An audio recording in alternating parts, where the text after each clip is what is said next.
Mi invitado de hoy es Albert Esplugas. Ingeniero de telecomunicaciones especializado en programación de software, Albert vive en Seattle desde hace más de 10 años, casi los mismos años que lleva liderando proyectos de inteligencia artificial e innovación. Primero en Microsoft y ahora en Amazon Web Services, donde es el Head of Generative AI Solutions Marketing. Albert también creó su propia startups tecnológicas entre su primer trabajo en Apple, hace 25 años ya, y sus primeros pasos en Microsoft. Albert, buenos días y bienvenido a Decodificados. Muy buenos días y muchísimas gracias por invitarme. Un placer. Bueno, primero de todo, muchas gracias por hacerme un tiempo en tu día. Ya son las 7:30 en Seattle y ya te agradezco que compartas el primer café, no sé si eres de café o de té, con nosotros.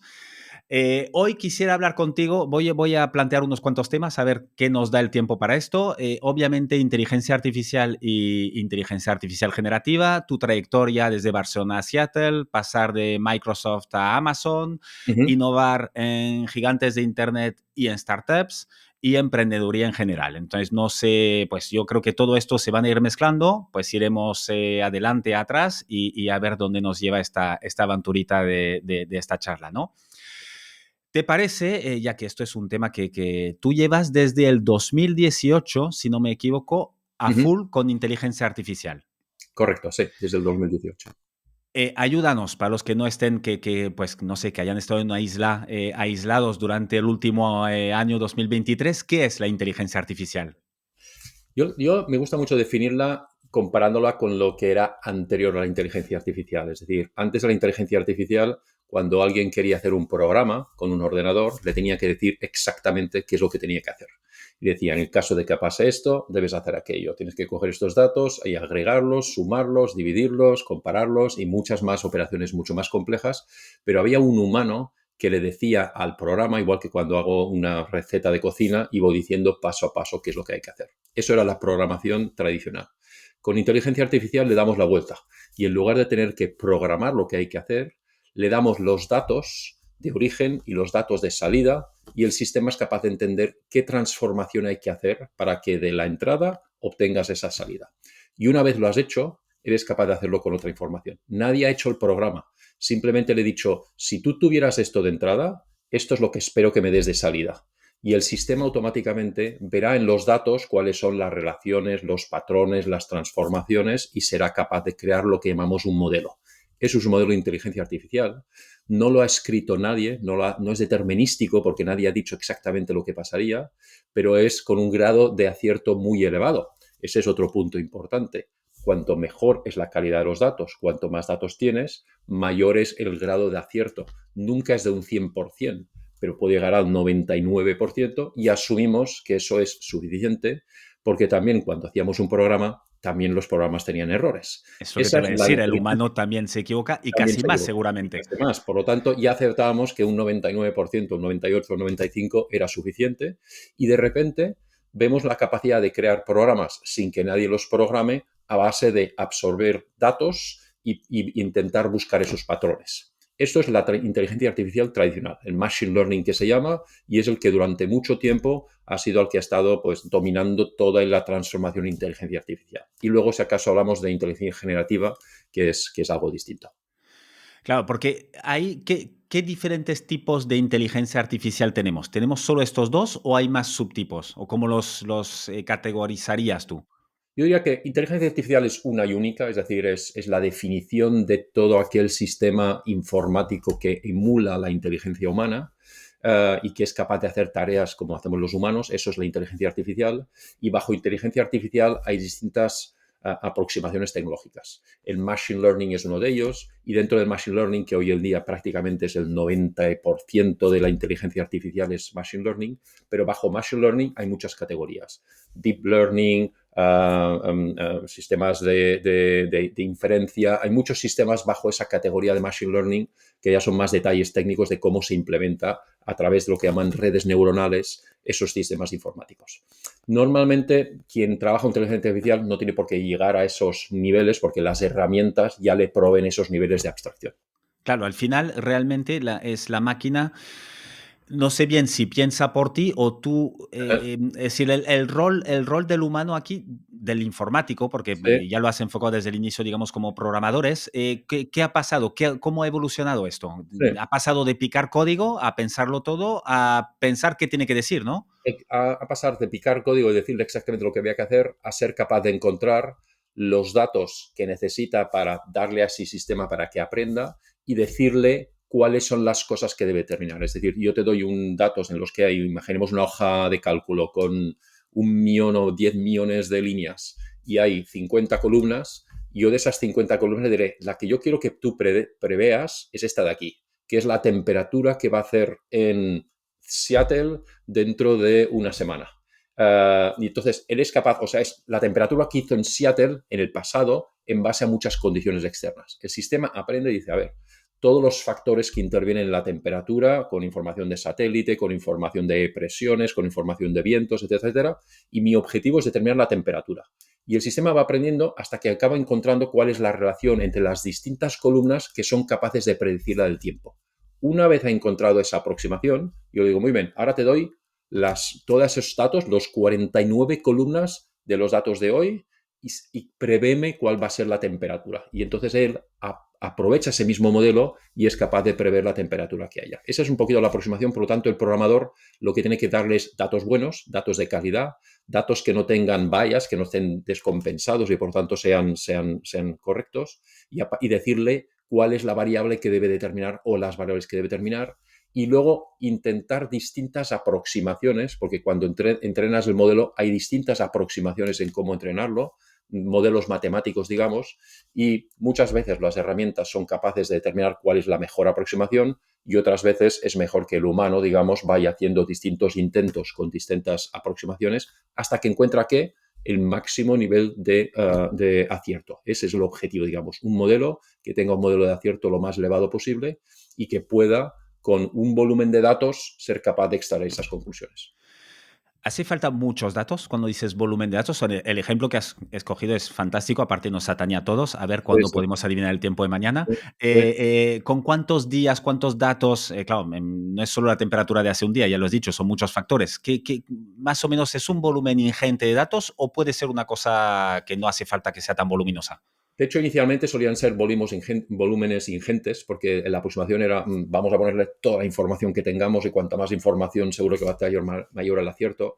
Poco a poco, inteligencia artificial, el machine learning fue evolucionando como para poder hacer el mismo grano de acierto con menor cantidad de datos a través de modelos matemáticos más eficientes. Entonces, ha habido la tendencia a ir reduciendo los datos, que no quiere decir que no le puedas poner más, pero que no tengas la necesidad.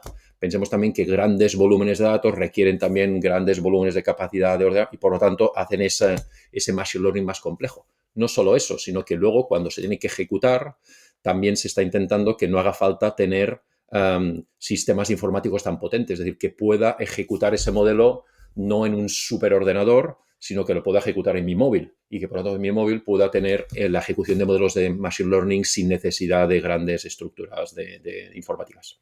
Estamos ahora en este momento, digamos que estamos intentando pues democratizar Ajá, el uso de inteligencia artificial que estaba reservado pues hace 5 años para ti que estabas trabajando en Microsoft sí. y que yo ahora hoy lo puedo utilizar desde mi móvil. Ajá. Sí, totalmente. Esa es la idea, es democratizarla, que todo el mundo la pueda usar, que la puedas usar en dispositivos cada vez más pequeños, cuando tenga sentido, que la puedas usar con datos cada vez menores para que no necesites de tener grandes cantidades de datos, que puedas tener modelos cada vez más precisos, sin que tú tengas que hacer 28 aproximaciones, sino que el sistema tenga lo que le llaman capacidades de AutoML, es decir, de automáticamente determinar cuál es el modelo que mejor va a funcionar para crear el modelo más eficiente. Y ese es el objetivo, que todo el mundo pueda beneficiarse del valor que aporta la inteligencia artificial. Tú hoy en día, ¿dónde crees que está aportando más valor Ujú. justamente esto? Estás en medio, obviamente tú estás muy sesgado porque lo utilizas cada día a nivel de marketing como mínimo, me imagino que de Ajá, más cosas. ¿Cuáles son los campos de aplicación? Que ves, a ver, hay multitud y infinidad casi, ¿no? Pero los que sí, tú sí. ves que son más usables ahora mismo. Ajá. Bueno, hay muchos que son modelos predictivos, es decir, todo lo que es la parte, digamos, de predicción es donde inicialmente arrancó el machine learning. predecir la temperatura, predecir el pedido la demanda que vas a tener de un determinado producto, predecir el stock que debes tener en un determinado almacén para poder aprovisionar esa zona de clientes, prever cuándo un determinado enfermedad se va a producir en base a una serie de variables que le estoy introduciendo. Es decir, la mayoría del machine learning inicial era más un modelo de predicción y de automatización. Voy a automatizar el ser capaz de determinar si en una cadena de producción hay una parte que tiene algún tipo de defecto y por lo tanto voy a tener que eliminar esa parte y voy a poner una cámara de vídeo que va a enfocar la cadena de producción y va a ser capaz de determinar que en ese producto hay un defecto y que por lo tanto el producto tiene que ser eliminado o bien que hay que ver cuál es el problema que hay en la cadena de fabricación. Por lo tanto, eran utilizar tanto temas cognitivos de visión, de audio, de captar información del mundo exterior y tomar decisiones, una automatización, o bien hacer predicciones. Ahora, hoy en día, con la inteligencia artificial generativa, entramos en una parte en la que ya también genera. Es decir, no solo absorbe datos y es capaz de prever o es capaz de automatizar, sino que también es capaz de ayudarte a generar nueva información, generar nuevos datos, generar nuevas imágenes, Y eso abre una puerta a tareas que son ya menos de automatización, sino que ya son tareas un poquito más evolucionadas, que se parecen más a las tareas que hacemos los humanos, y eso abre también un mundo de posibilidades absolutamente increíble. Pero la primera pregunta que me hacías, ¿en dónde se ha aplicado? Mayormente en automatización y predicción para reducir costes en el mundo de fabricación, en mil cosas que hacemos cada día, que son tareas siempre las mismas, que eran tareas complejas y que la inteligencia artificial puede ejecutar de forma muy eficiente y de forma muy rápida bajo coste. Entonces, la inteligencia artificial generativa Sí, sí que tiene un punto más, casi ya si nos ponemos en ciencia ficción, que ya no lo es, sí. de emular al humano, pero de manera Ujú. más precisa, no solo de decir, oye, pues si pasó esto ayer, mañana pasará lo otro, sino realmente pregúntame una cosa abierta y yo te voy a, bueno, te voy a tirar cosas nuevas, ¿no? Exacto, exacto. Esa es la gran diferencia en la que el modelo es capaz también de generar nuevos datos y los genera en base a lo que ha aprendido con grandes cantidades de información. Yo, por simplificarlo mucho, sería el modelo ha entendido cómo hablar, por ejemplo, ha entendido cómo escribir, ha entendido cómo leer. Y por lo tanto, esas actividades, que es pues, leer y escribir y razonar alrededor de ese conocimiento que absorbo al leer, es una capacidad que el modelo generativo puede hacer. Y por lo tanto, puede decir una frase de una forma pues, que parezca totalmente humana o incluso puede una frase que tú le digas mejorarla o cambiarla adaptándola a distintos tipos de audiencia, a distintas longitudes, házmelo mayor, más resumido, más corto, más para que sea más punchy, más atractivo desde marketing o para que sea mucho más riguroso en cuanto a la forma académica de escribir. Y eso que los humanos también podemos hacer, pero que debemos aprender, digamos, el sistema lo ha aprendido a base de absorber grandes y grandes cantidades de textos y de documentos y de imágenes que le hacen que el sistema ha aprendido. Yo creo que el mejor paralismo es le he enseñado a leer y escribir y ahora sabe leer y escribir y lo ha hecho en base a millones de información que ningún humano habría leído ni que ningún humano habría escrito, digamos, para generar y por lo tanto ahí es donde nos da ventaja. Siempre nos da ventaja en el volumen y en la velocidad. Esas son las dos capacidades que siempre es más fuerte la inteligencia artificial. El volumen. Un ejemplo sería radiografías. Yo puedo tener un médico que mira radiografías para determinar si hay un cáncer de pulmón en base a una radiografía. Ese médico puede hacerlo en 1000, 10.000, 100.000 imágenes a lo largo de su vida. Si yo tengo un sistema que lo puedo entrenar con 100 millones de imágenes, ni que sea por volumen, ha visto muchas más. Y por lo tanto, su grado, y le han dicho, y esta era cáncer, esta no era cáncer, esta era cáncer, le he entrenado diciéndole cuáles eran positivos, cuáles eran negativos, con mucha mayor imagen. Por lo tanto, ese sistema va a ser muy preciso, más preciso que lo que puede hacer un humano, porque tiene más volumen y además lo va a hacer más rápido, porque puede ver la imagen y en menor tiempo ser capaz de decir positivo o negativo. O ayudar a un humano a poder hacer esa tarea de forma mucho más rápida, que el humano pueda dar la supervisión, que es lo que los humanos deben que dar a los sistemas, mientras que la herramienta, la máquina lo que hace es acelerar el proceso y ayudar, guiar en esa decisión en base a la información que tiene. Claro, me estás diciendo esto y ¿qué será de los pobres médicos? Porque, claro, si y los médicos, el ejemplo, Sí, habrá sí. miles como Sí, este, sí. pero en este caso queda muy claro, claro, si la máquina es mejor para interpretar una radiografía, si la Ajá, máquina le puedes enseñar a incluso ser mejor dándote la noticia, ajá, ajá. porque al final es eso, oye, dámelo en un tono más humano o tal, Ujú. ¿dónde van a quedar los médicos? Ajá.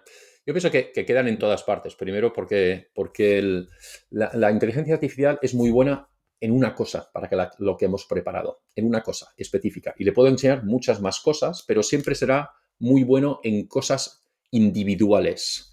El humano es muy bueno en la totalidad de esas cosas. Quizás en algunas, es decir, yo siempre me imagino la imagen de un círculo. Es un círculo, el humano es un círculo. La inteligencia artificial somos que fueran pinchos que salen de ese círculo. Sí, soy muy bueno mirando la radiografía. Ya está, ahí es mi especialidad. Yo soy muy bueno en ver la radiografía.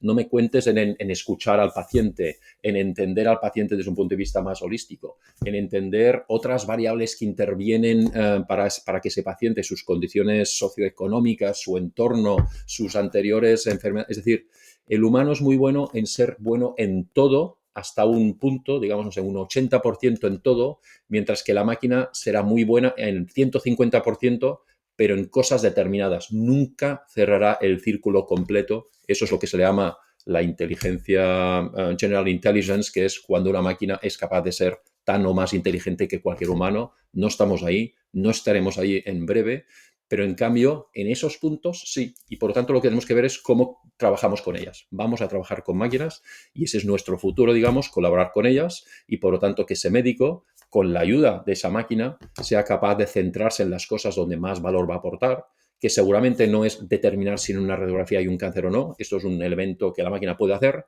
pero cómo voy a tratar al paciente, cómo voy a comunicar con el paciente, cómo voy a gestionar ese proceso de curación con ese paciente, cuáles son las opciones que tengo encima de la mesa, dependiendo de el paciente, el lugar, el país, la situación, mil cosas que intervienen que la máquina no iba a pensar. Lo que pasa es que, Albert, me estás diciendo todo esto y yo me viene a la cabeza que sí que la máquina va a ser capaz de hacer esto. Porque si Cada le vez metes más. los datos, pues yo qué sé, tú estás en Seattle, pues de lo que pasa en Seattle, los enfermos que ha habido, cómo se han Ujú. tratado, cuáles han sido los resultados y tal, y hacemos lo mismo aquí en Barcelona, con la idiosincrasia de aquí, con los cambios de datos de aquí y tal, pues por la Van, misma regla de tres te va a dar un van a ser resultado mejor que más. cualquier médico. Van a ser más, pero no va a ser todas. Y luego hay otro factor, y es el factor humano y el factor de credibilidad. Es decir, es el factor de trato del paciente como persona, de persona a persona, y la conexión que se crea ahí, y el saber entender, y el ir más allá en tipo de tareas que ya no son puramente racionales, sino que son tareas y que son tan importantes en la gestión de ese paciente como puedan ser. Entonces, hay que ver cómo nos complementamos y quizás hagamos un poquito el paralelismo. Es decir, yo cuando, antes de que existían los ordenadores, los contables tenían un libro y apuntaban en el balance las entradas, las salidas, hacían las sumas, dedicaban un montón de tiempo a apuntar esa información, clasificarla, sumarla, ir haciendo los balances, etcétera. Eso era la contabilidad hace años antes de que apareciera el ordenador. Apareció el ordenador y de repente todas esas tareas de cálculo numérico y de mantener los balances, pues se automatizaron. ¿Qué pasó con el contable? Pues que su tarea pasó de ser una tarea más sistemática, más repetitiva, a empezar a hacer más aproximaciones de cómo voy a poder hacer una gestión más eficiente de ese cash flow, cómo voy a poder hacer la inversión. Es decir, subimos porque la máquina iba automatizando, digamos, cosas. Aquí debe ser la misma aproximación. Sí, la máquina va a poder hacer cosas que parecen aparentemente muy inteligentes, pero que lo aparecen aparentemente la máquina no es inteligente, la máquina es capaz de hacer cosas que parecen cada vez más inteligentes y que me van a ayudar a mi humano a poderme centrar en tareas de más alto nivel o en tareas más de tener una visión de extremo a extremo del problema, no individual, y que además me van a permitir tener también esa parte más humana, que es la que nunca vamos a perder y la que siempre nos va a diferenciar y la que siempre va a hacer que un humano siempre va a escuchar más a un humano o un humano va a tener una mayor conexión con un humano en cualquier proceso de enseñar, de tratar a un paciente o de tomar una decisión empresarial. En esto del mundo laboral, que va a haber una revolución, obviamente, sí que se percibe bueno, parece bastante claro entre los expertos de que va a ser muy distinto a las últimas revoluciones, ¿no? De que Ujú. han quitado muchos trabajos poco cualificativos, pues lo que decía, el Ajá, contable era cualificado, ¿no? Digamos, el ajá, trabajo, pero no era más que apuntar números. ajá, Y aquí sí que nos estamos dirigiendo a un tipo de trabajos más cualificados, de gente con estudios, pues, ajá, ajá. y entonces, esto sí, ¿cómo lo ves tú, esta nueva revolución? ¿A qué plazo lo ves? Y ya nos has dado un poco una pequeña muestra de por dónde van los tiros según tú con el mundo médico, pero yo que sé, a nivel de marketing, por ejemplo, que tú eres un experto de esto, ¿cómo lo ves a 5 años vista?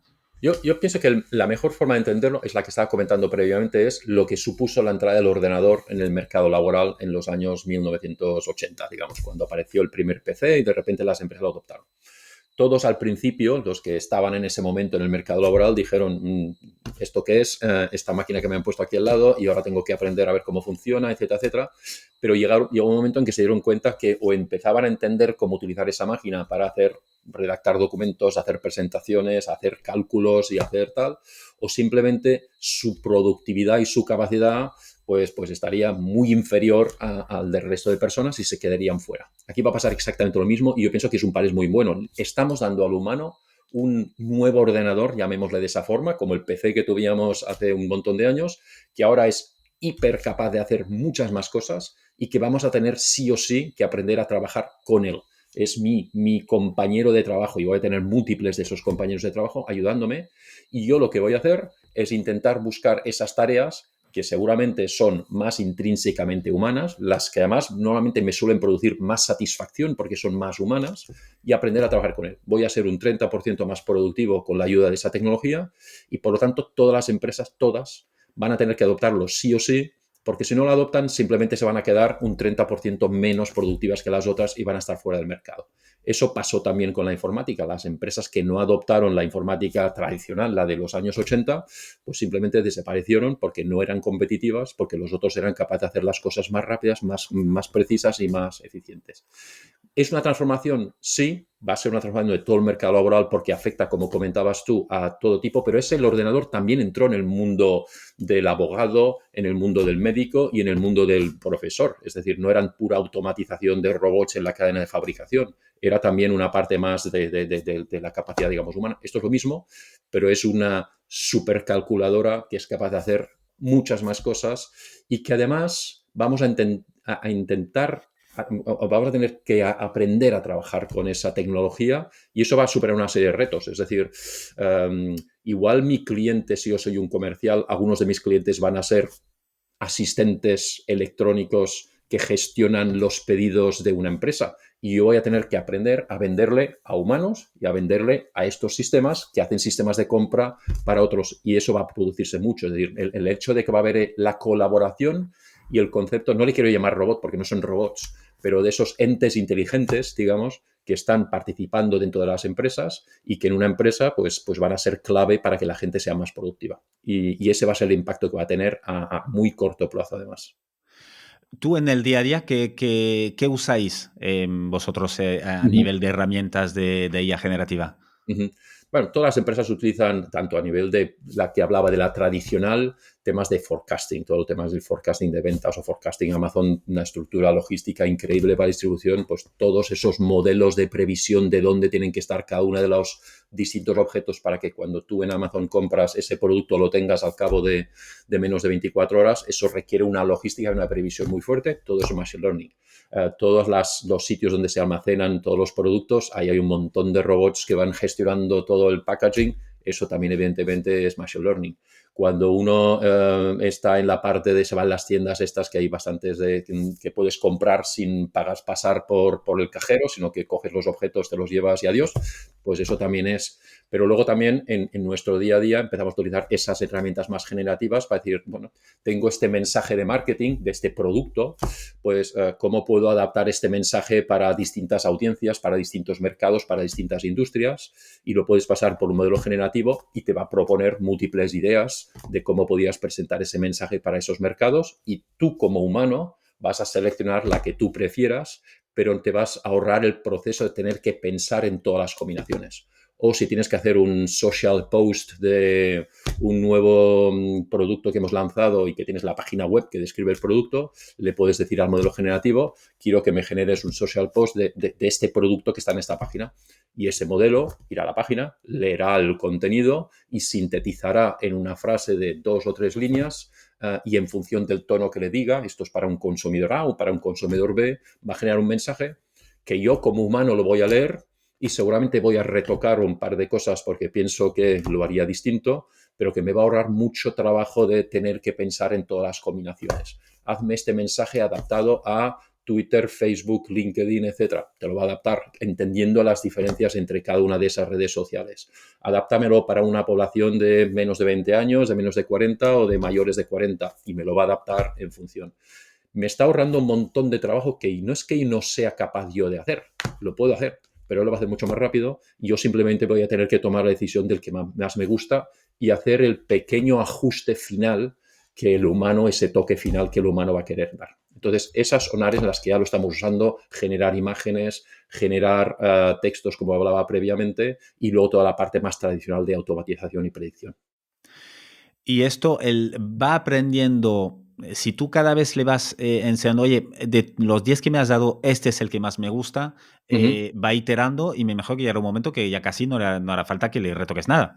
Exacto, exacto, totalmente. Es decir, el sistema está entrenado, pero además cada vez que interacciona con el humano y el humano le va diciendo este es el que prefiero, este es el que no prefiero, va entendiendo cuáles son las preferencias, digamos, del usuario y además entiende de la organización. Es decir, igual que ese modelo absorbió datos para aprender a leer y escribir, yo siempre digo eso porque me gusta el modelo del paralelismo, ¿eh? Le hemos enseñado a leer y escribir, pero si además le digo, léete todo lo que mi organización ha hecho en los últimos 20 años, ese modelo aprende de la cultura de esa organización, aprende de las capacidades de esa organización y de los temas en los que esa organización es más fuerte y por lo tanto ese modelo cada vez es más fuerte en el área en que esa empresa es. Y ese es un punto muy interesante y es qué peso le doy en el modelo, el modelo generativo que crea a la información global de aprender a leer y escribir y la información más propia de esa empresa. Y le puedo dar mayor o menor porcentaje a uno u otro. Si le doy un mayor porcentaje a la empresa, me va a dar algo muy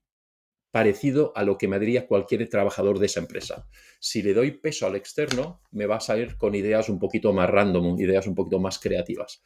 Y habrá momentos en que me interesará la creatividad y habrá momentos en el que me va a interesar más el ser más formal, más tradicional. Es muy interesante porque en función de qué peso le des y qué porcentaje de lo que se llama alucinaciones le permitas, pues va a poder crear cosas más creativas o cosas más formales y hay momentos que nos interesa uno o que nos interesa otro. Tú en tu día a día, ¿cuánto lo utilizas? Es decir, ¿utilizas ChatGPT? Bueno, no sé si en Amazon os dejan, me imagino que sí, cuanto más uséis cosas, mejor, ¿no? Nosotros tenemos nuestros propios modelos y no se llaman ChatGPT, que estos de otros, pero sí tenemos nuestros propios modelos y con esos modelos que utiliza Amazon, que tiene múltiples, además la aproximación que ha tomado Amazon es, en lugar de usar un solo modelo, vamos a usar todos los que podamos y vamos a ver en función de cada caso cuál es el modelo que es más eficiente. Porque hay muchos modelos generativos y algunos son muy buenos haciendo temas de letras, otros son muy buenos haciendo temas de racionalidad, digamos, de análisis de datos, otros son muy buenos en generación de imágenes y entonces lo que te permite es ir jugando con los distintos modelos para ver cuál es el que mejor se adapta a cada uno de los casos de uso y no hay restricciones siempre y cuando sea un entorno cerrado. Es decir, lo que nadie puede hacer, y ese es el gran peligro de las empresas, es utilizar una herramienta de consumo como ChatGPT y estar introduciendo ahí, hazme un resumen de este plan estratégico que vamos a hacer el año 2025, que lo estamos pensando ahora. Bueno, pues si lo metes en un sistema que es externo, que es además un sistema de consumo, etcétera, pues está simplemente con las preguntas, simplemente mirando las preguntas, yo ya puedo deducir qué es lo que está haciendo esa empresa. Si el modelo es un modelo interno, que por lo tanto está protegido, que no solo rueda en tu organización, que nadie más usa, que lo que tú le enseñes en esas respuestas que me estabas comentando, que los empleados van diciendo esto sí, esto no, el sistema va aprendiendo esto es solo para vuestra empresa y por lo tanto solo se beneficia esa empresa, entonces es cuando puedes utilizar inteligencia generativa a nivel empresarial con toda la confianza de que eso es privado, seguro y no, nadie más se beneficia. Pero no es que se beneficien de saber la pregunta que estoy haciendo o la respuesta que me da el sistema. Es que no se benefician de un modelo que cada vez va a ser más inteligente y de repente un competidor cogería ese modelo y sería tan competitivo como soy yo y por lo tanto habría perdido esa ventaja que me está dando la capacidad de inteligencia artificial y mi propio conocimiento como empresa. ¿Y cómo haces esto si no eres Amazon o Microsoft? Pues perfectamente, no. Lo que haces es simplemente vas a esas empresas como Amazon, dices yo quiero usar un modelo y entonces lo que se crea es una copia del modelo que es solo para ti y que en esos momentos está totalmente aislada del resto del mundo, digamos, y que tú, igual que cuando tú antes decías voy a subir todos mis datos de facturación y de clientes en una aplicación que está en la nube. Bueno, pues evidentemente esos datos son tuyos, de nadie más, y tú tienes ahí todos tus clientes y todos tus pedidos y tus competidores no lo verán nunca ni aprenderán de eso tal. Siempre ha sido así, los modelos de cloud siempre están basados en una división total entre clientes y totalmente segura. Lo mismo, ese es mi modelo, me imagino como esa especie de ente formado que voy entrenando, es mío y por contrato con la empresa que provee el servicio, más un montón de mecanismos tecnológicos de seguridad, eso está aislado, está encriptado, está solo conectado con la empresa, nadie más accede y no hace falta que lo tenga en mis propios sistemas, cosa que no tendría sentido porque requiere de mucha capacidad de cálculo numérico y mucha capacidad de storage y porque el modelo de cloud es un modelo económicamente mucho más aventajoso que cualquier modelo tradicional on-premise.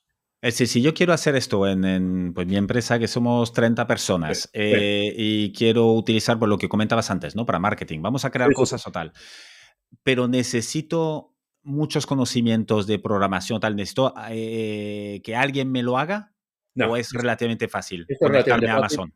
Exacto. Y no, no, quiero hablar de productos porque el objetivo de esta charla no es un objetivo, digamos, comercial, pero me voy a Amazon, contrato un producto que sacamos hace poquito y simplemente tengo ya mi cuenta y digo, venga, ahora quiero que empieces a aprender de mis documentos y le voy a poner en una especie de directorio, digamos, lo voy a conectar con todos los ficheros de información de productos, de documentación técnica, de ofertas, todo el conocimiento que tenga la empresa, lo voy a conectar con ese modelo. Y el sistema va a empezar a leerlo todo y a absorberlo todo. Lo voy a conectar con mi sistema de gestión de oportunidades, mi CRM, lo voy a contar con mi ERP, lo voy a contactar con mis sistemas de intranet que tenía, con mis servidores de ficheros, con mis sistemas de correo electrónico, con mis sistemas de gestión de facturación, con todo y va a absorber ese conocimiento. Y ahora ya veo dónde viene tu pregunta. Pues la siguiente pregunta es, evidentemente, respetando las individuales de cada persona. Es decir, tú Sí, porque ya nunca estoy vas... teniendo miedo ya. Claro, claro, porque has oído la palabra correo electrónico y en ese momento dices, uy, esto ya es.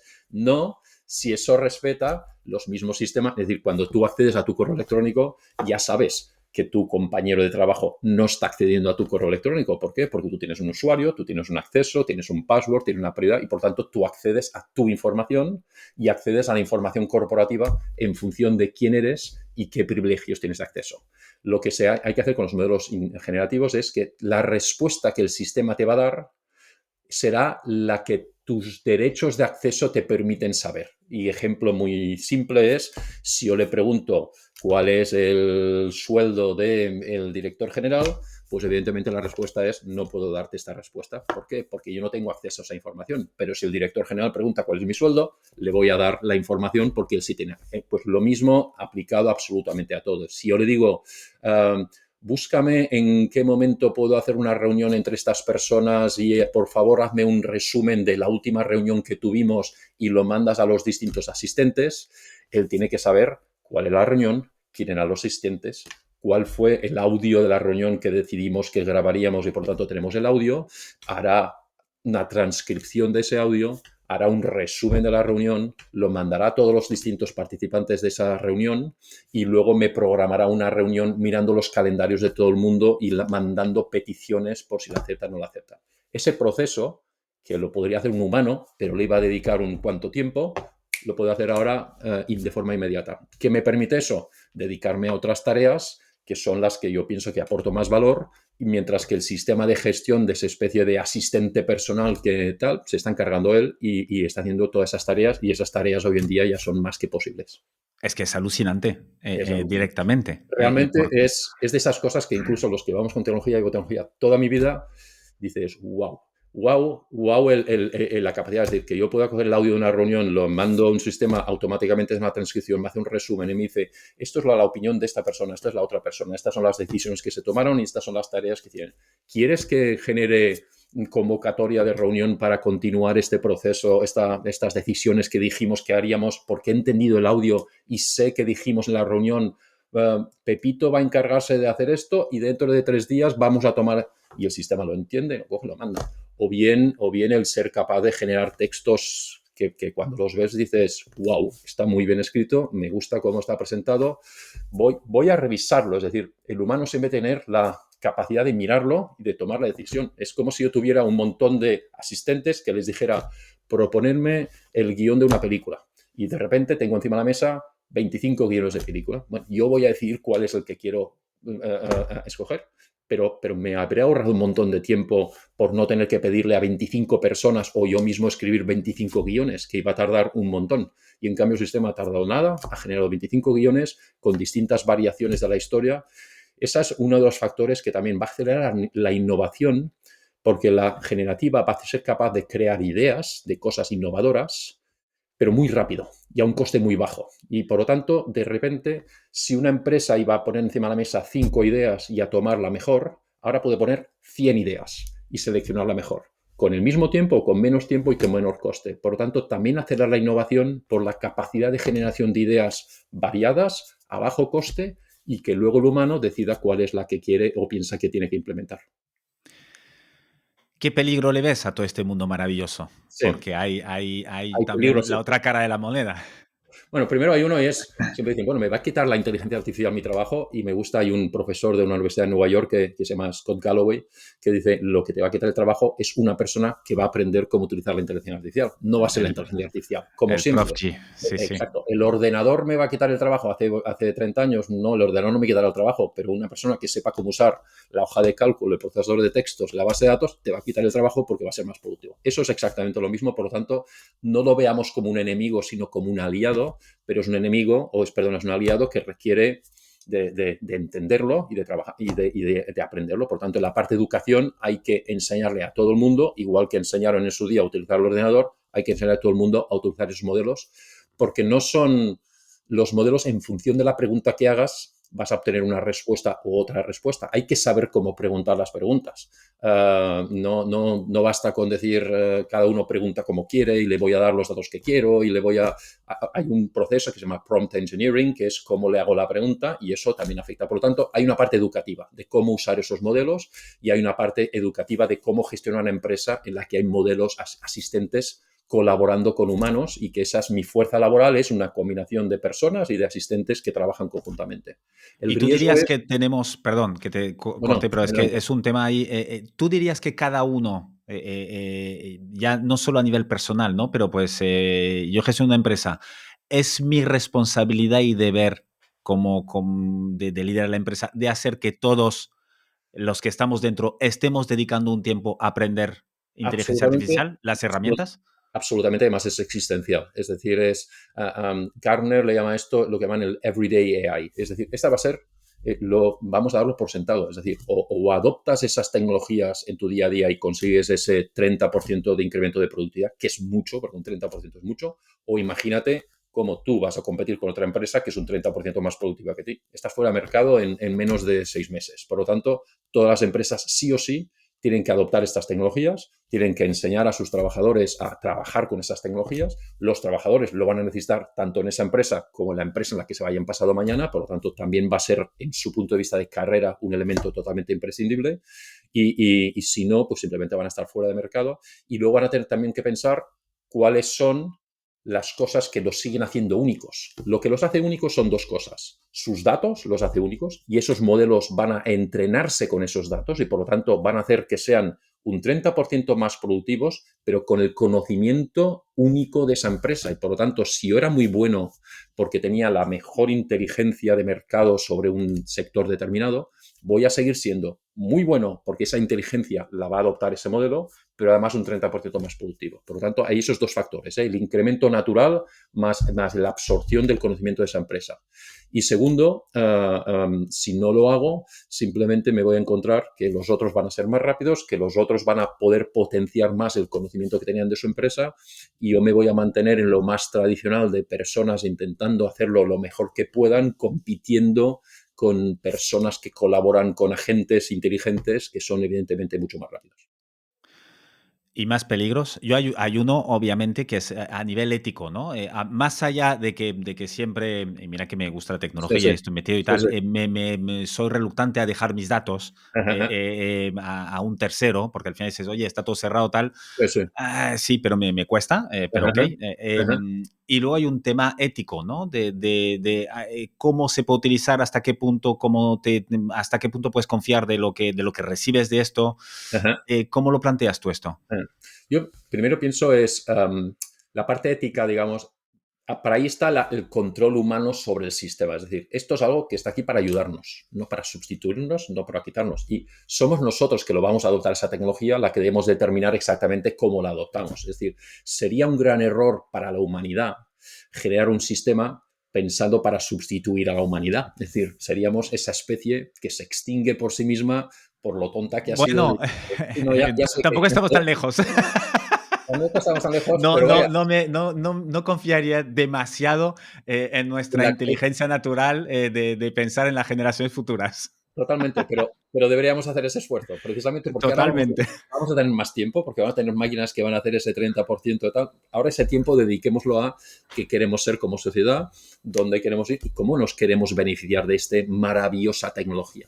Y en ese cómo nos tenemos que beneficiar de esta tecnología es algo que la sociedad tiene que decir, es algo que los gobiernos tienen que decir, es algo que las empresas van a innovar, pero las empresas van a tener objetivos económicos de maximizar sus beneficios y eso es lo que siempre han hecho y lo que la sociedad y los gobiernos de que gestionan esas sociedades deben hacer es decir, sí, sí, sí, está muy bien la parte económica, ¿cómo vamos a hacer que todos nos beneficiemos de esta magia? Hemos encontrado el genio dentro de la lámpara esta que le pido deseos, pues ya lo tenemos el genio, fantástico. A ver qué preguntas le vamos a hacer y cómo vamos a hacer para que ese genio nos ayude a nosotros como sociedad y no las empresas. Sé que hace falta mucha fe para pensar que la humanidad va a ser suficientemente inteligente como para hacer las cosas bien hechas, pero dentro de nuestros microcosmos, nuestras empresas, nuestras sociedades pequeñas, debemos hacer ese esfuerzo y ese esfuerzo requiere del entendimiento de esa tecnología, del no decir, no, es que esto no, vamos a cerrar la puerta, no va a entrar, y luego requiere de mantener lo humano para que seamos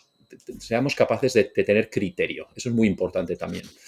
Yo sé calcular mentalmente y sé utilizar una calculadora. Si no supiera calcular mentalmente, me creería cualquier cosa que me diría la calculadora. Hago 2 más 2, la calculadora me diría 26. Ah, pues sí, lo ha dicho la calculadora. Yo debo tener un criterio como lo mismo. Si genero un texto, yo sé escribir.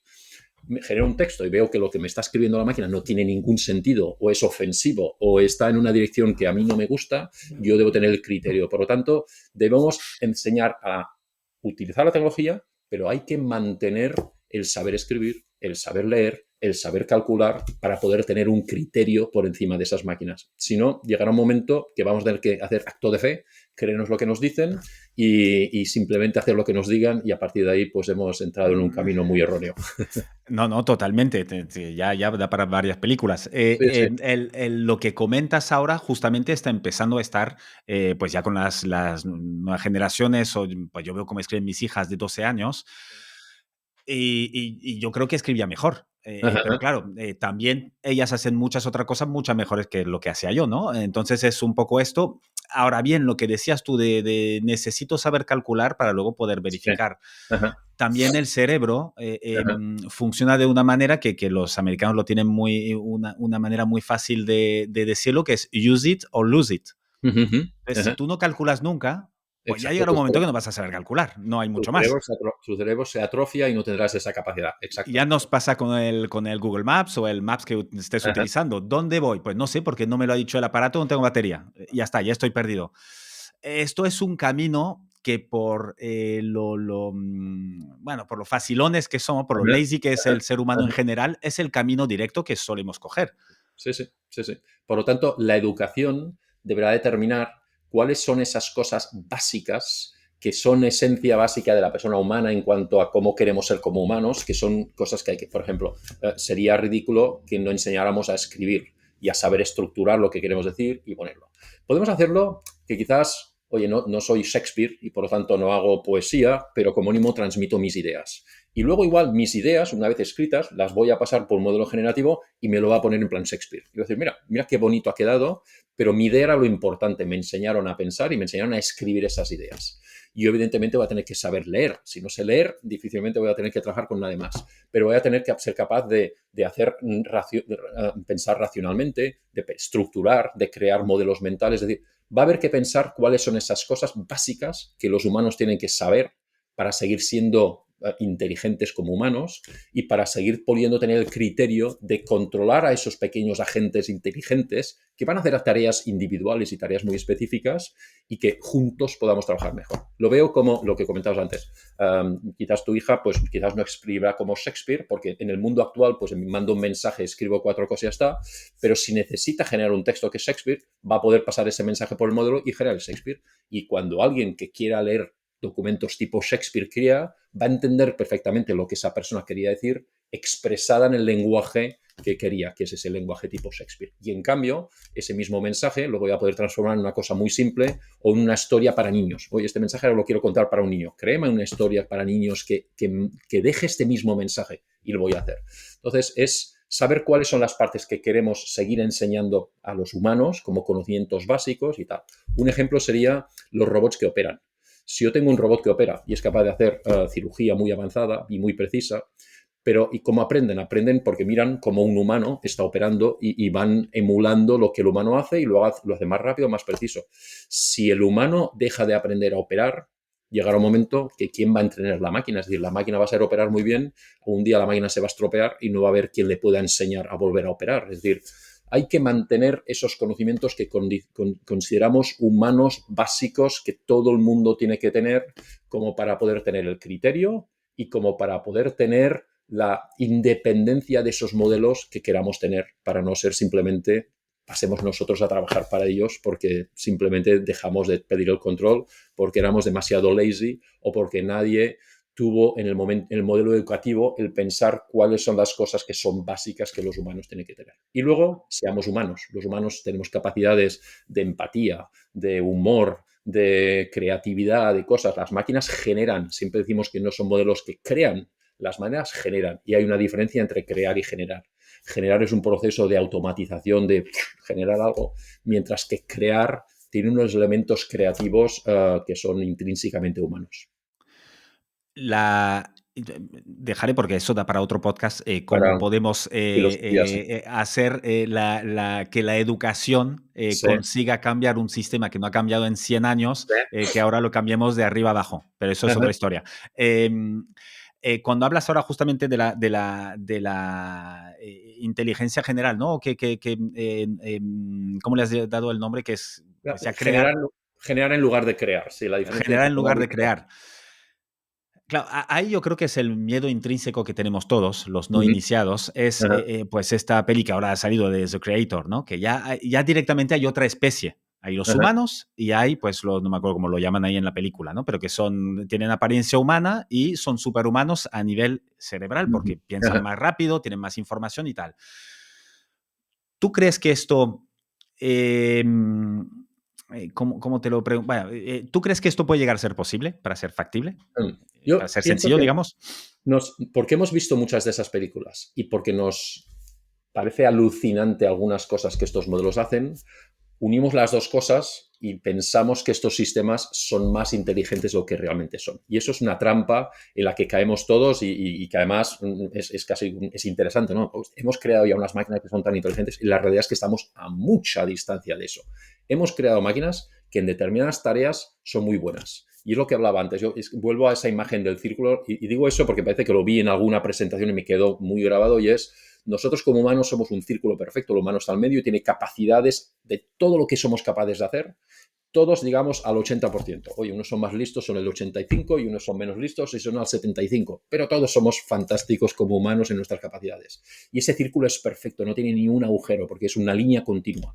Estas máquinas son, como decía antes, pequeñas áreas en las que son son tan buenas en esas áreas que nos impresiona. Digo, ostras, esto ha sido capaz de calcular eso tan rápido o ha sido capaz de generar ese texto en 2 segundos y un documento de 3 páginas. Nos parece tan increíble ese punto que automáticamente le damos unas capacidades de inteligencia mucho mayores de las que son. La inteligencia general, la inteligencia artificial general, el general intelligence, que es ese concepto de una máquina que es tan inteligente como un humano, está a mucha distancia, va a costar muchísimo de llegar y yo pienso que igual no llegamos nunca. Y el problema es que hacemos una abstracción y nos da la sensación de que estamos en ese nivel. No le quiero quitar la importancia a lo maravilloso que es la inteligencia artificial, la generativa y lo que puede hacer, pero no es un círculo completo. Nosotros lo somos y nosotros trabajando con eso vamos a ser un círculo perfecto con unas puntas de capacidad extra de superpowers que nos van a dar esa inteligencia artificial y por lo tanto debemos verla así. Vamos a ser mejores humanos, mejores capacidades, nos han puesto la capa de Superman y somos capaces ahora de volar y tal, pero no es todo. Seguimos siendo humanos y seguimos teniendo nuestras capacidades y nuestras limitaciones.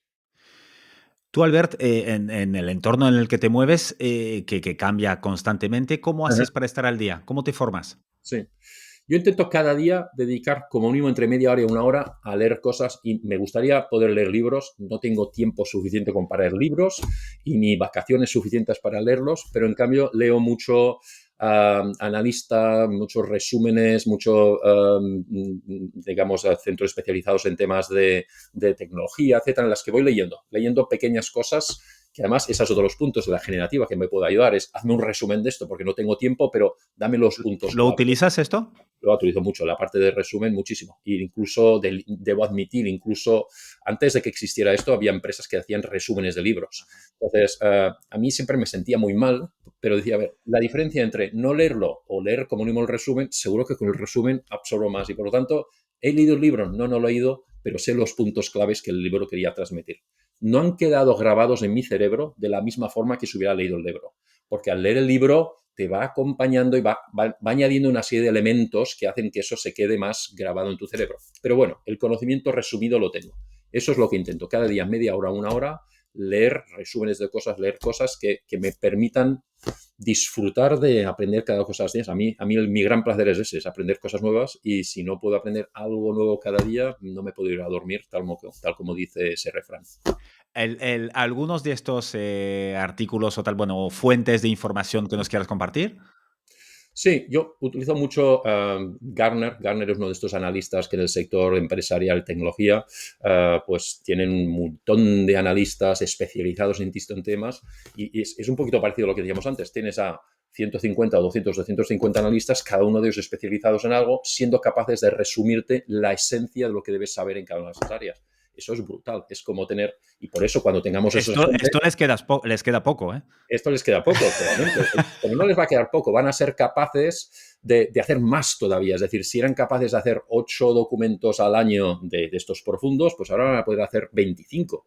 Entonces, no les queda poco, les queda poco de hacer solo 8, porque van a hacer 25 con la ayuda generativa, pero sus capacidades siempre estarán por encima porque van a ser más globales ese ciclo.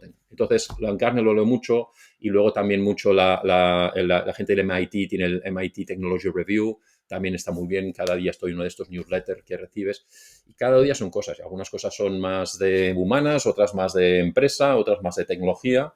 También me gusta mucho el conocimiento muy horizontal. Uno de los problemas que la gente que venimos de ciencias o de tecnología es que soy muy bueno en un tema de tecnología, en machine learning. Normalmente eso no es bueno. Es muy bueno, precisamente lo que nos hace humano es ese círculo. Por lo tanto, intenta tener quizás no tantos conocimientos súper en algo, pero más horizontal. Leí una vez un artículo de gente que hacía innovación y lo hacía a base de leerse papers de distintas áreas tecnológicas de innovación, los leían, no sabían mucho de uno ni del otro, pero al leerlos todos se les ocurría ideas de cómo unir una cosa a la otra. Ahí es donde hay una capacidad humana muy buena, que es decir, no hace falta que seas el súper experto en un tema, porque la máquina lo va a ser más. Intenta ser suficientemente bueno en todos ellos como para poder conectar los puntos y unir y tener esa fotografía, decir, ostras, pues si conectamos esa innovación con esa innovación, tenemos algo completamente distinto que a nadie se le había ocurrido antes. De los pocos libros que tienes tiempo de leer, Sí, algunos que te han quedado ahí especialmente y que sueles regalar, recomendar. sí. Yo siempre recomiendo tres porque me gustan y diría que no son la típica respuesta de quien da respecto a libros más profundos en los cuales necesitaría más tiempo para leer, pero son libros muy de tipo muy práctico. Hay uno de ellos que es uno que sirve más para un tema de análisis de cómo pensar, es decir, el pensar es algo que puede ser muy random o puede ser algo que sea más estructurado. Y cuando uno tiene que tomar una decisión, va muy bien aplicar modelos para tomar esas decisiones. Si no, acabamos decidiendo por lo que nos dice el corazón, que a veces es bueno, pero si queremos decir en base a lo que dice el cerebro a veces necesita que esa energía de tomar decisiones la estructures un poquito y por lo tanto hay un modelo específico que se llama el decision making, es un proceso para explicar cómo tomar decisiones y este es uno que siempre suelo recomendar a todo el mundo, porque pienso que la gente le va muy bien el aplicar modelos para tomar decisiones. Y este libro tiene como 25, 26 modelos distintos para distintos tipos de decisiones, de cuáles, nada, es muy esquema muy básico. El pros y contras, pues que sería el más básico, pues como ese hay muchos más modelos que están muy bien.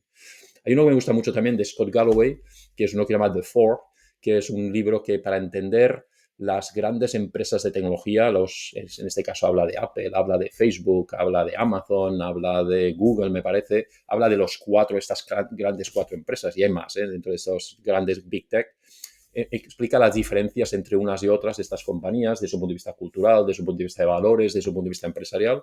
Lo recomiendo mucho para quien esté interesado en cómo es el mundo en estas grandes empresas y cómo competir con ellas, porque él básicamente lo que enseñaba era cómo competir con estos monstruos cuando tú eres una empresa que no tienes ese acceso a ese dinero o a esa capacidad, cuáles son sus puntos fuertes y sus puntos débiles. Y luego también hay otra que es una que era de modelos de organización de empresas, es decir, para entender cómo funciona la empresa, crea también una serie de modelos. Cualquier empresa se puede abstraer en unos modelos que son muy simples, que este libro explica, de relación con clientes, relación con proveedores, relación con empleados, tus activos, los productos que vendes, de dónde obtienes los márgenes, cuáles son las fuentes de ingresos, para hacer un mini análisis de cualquier empresa y ver como cuán fuerte es esa empresa, cuáles son sus puntos más fuertes y por dónde podrías competir con ella. Este también está muy bien, se llama Business Model Generation, de un profesor que se llama Alexander Osterwalder y que explica cómo son las empresas a un nivel de abstracción que te permite compararlas muy bien unas con otras. Ah, excelente. El Scott Galloway es Galloway. un Scott fan Galloway, muy bueno, y de tiene su un newsletter y podcast, tal. sí, sí, de Sí, los sí, tiene sí. un podcast y todo, y bueno, además tiene, por ejemplo, es una persona inteligente que llega a unas conclusiones, la forma en que lo transmite, el ser a veces un poco provocativo, es lo que hace que a ti te guste, a mí me guste y tal. Esto es una cosa que una máquina también podría decirle, oye, explícame eso y hazlo de una forma provocativa, pero dudo que llegaría a ese punto de acidez, de tal. Entonces, eso es un buen ejemplo de cómo un conocimiento transmitido de una forma humana llega. Estuve escuchando el otro día un TED que había un hombre que decía que soy capaz de convencer a todo el mundo de cualquier cosa, depende de cómo la digas. Empieza diciendo, oye, pues señores, lo de la industria del tabaco que dijeron que lo del tabaco mata, pues es mentira porque a veces lo decía con un convencimiento, con un tono, con una forma de decir que la audiencia empezaba a dudar. Dice, ¿es verdad lo que me está haciendo este hombre que durante años hemos estado pensando que tal? Y él dice, todo lo que acaba de decir es mentira, pero la forma en que lo Imagínate. he transmitido os ha hecho pensar que era cierto. Entonces, no es la forma en que transmites esa parte humana es tan importante como el conocimiento que quieres transmitir.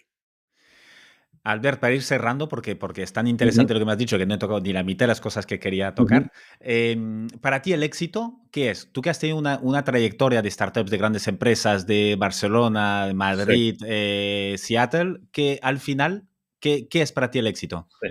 Para mí el éxito es algo muy individual. Para mí el éxito es esa sensación de estoy contento de haber hecho lo que me apetecía, me siento orgulloso de haber hecho eso, aunque quizás nadie se fije, quizás nadie me lo reconozca. Es decir, mi éxito no depende de los otros, sino depende solo de mí mismo y eso me da una ventaja, digamos, y es que prescindo más de la opinión de los otros, pero es la satisfacción del trabajo bien hecho, la satisfacción de te tenías un reto, lo has trabajado y has conseguido el resultado. O había un área que querías aprender y la has aprendido. O has hecho algo y te has dado cuenta que a la gente le ha gustado porque la gente sonreía cuando lo presentabas. Esa pequeña satisfacción que te da el pensar, venga, que lo he hecho bien, me auto como cuando ibas en la escuela y hacías los deberes y te daban y decías, pero en ese caso los deberes los está haciendo el profesor. No, tú hacías un trabajo y decías, estoy contento de ese trabajo. Lo entregabas, igual no te ponía una buena nota, pero tú estabas contento. Pienso que eso, el éxito lo defines tú mismo y que no hay que ser extremadamente ambicioso para poder tener una sensación de éxito. Simplemente yo he hecho lo que quería, de la forma que quería y lo he conseguido y he subido un escalón más y un escalón más y un escalón más y cada vez soy un poquito, no mejor, sino avanzo en ese camino del conocimiento. Última pregunta. Si tuvieras la oportunidad de poner un mensaje Uh en -huh, unas lonas uh gigantescas -huh. delante de escuelas, de todas las escuelas del mundo, las de Estados Unidos, las de aquí, eh, para que lo viera todo el mundo, los que pasan delante sencillamente, los que entran, los que salen, ¿qué pondrías ahí? Yo hoy pondría que el conocimiento es la base de la humanidad, es lo que nos hace libres, es lo que es un superpower el conocimiento, que por lo tanto la escuela es como el sitio fantástico que es el inicio del aprendizaje y del inicio del conocimiento, aparte de la familia evidentemente y de los amigos, que entren en esa escuela con humildad. Es decir, lo peor para el conocimiento es la sensación de que lo sé todo. Y me encanta lo famoso de solo sé que no sé nada, pues cuanto más sabes, menos sabes. Y esa humildad, esa mente abierta para que poder aprender nuevas cosas sin estar cerrado, es un punto que también debe enseñarse. Es decir, entra con humildad, entra con pasión, porque el conocimiento es una magia se apodera de ti y que te va a producir maravillas de sensaciones y de crecimiento en tu vida. Entra con humildad y luego entra sabiendo que esto es seguramente la mayor inversión que vas a poder hacer, que es el conocimiento. Si algo vas a poner en es el conocimiento te da libertad, pero te da también un tesoro que te va a ayudar en mil cosas en tu vida y también nos va a dar el ser más humanos, es decir, la gente empatiza y respeta los unos a los otros y nos creamos como mejor sociedad a través del conocimiento. La falta de conocimiento suele llevar a comportamientos, digamos, que son antisociales y que son muy individualistas, de éxito individual por reconocimiento, y eso no nos lleva como sociedad madura a ningún sitio. Si toda la sociedad pudiera tener acceso libre a una educación de calidad y los profesores supieran poner esa semilla de pasión de aprender cosas. Y luego que también que piensen que el conocimiento no se acaba nunca, no es algo de la escuela y que tengo ya mi título y anda, ya está, sino que vas a estar aprendiendo toda la vida, por lo tanto, mejor encuéntrale el placer de aprender porque lo vas a tener que hacer durante el resto de tu vida. Porque el mundo cambia tan rápido que es imposible quedarse paradito con los conocimientos que uno tiene. Totalmente. Pues es una maravillosa forma de acabar. Uh Muchísimas -huh. gracias por tu tiempo, Albert, y por Muchísimas. compartir con nosotros tu conocimiento y esta pasión que llevas dentro y la sabes expresar muy bien por lo que a lo que te estás dedicando, que es lo que está haciendo cambiar el mundo a una velocidad brutal. Perfecto, pues muchísimas gracias, un placer estar aquí con vosotros y sí, realmente muy motivado por lo que el futuro nos trae. No le demos la idea de que esto es un enemigo que nos va a matar, pero por otro lado, pensemos también que esto es algo que va a transformar y que entre todos debemos entenderlo lo suficiente como para tomar las decisiones correctas y luego sacarle. Tenemos el genio de la lámpara mágica, lo hemos encontrado, vamos a hacer las preguntas correctas y a usarlo de una forma correcta para que todos nos beneficiemos de ello. Fantástico. Muchas gracias. Un placer. Encantado. Chao. Hasta luego. Chao.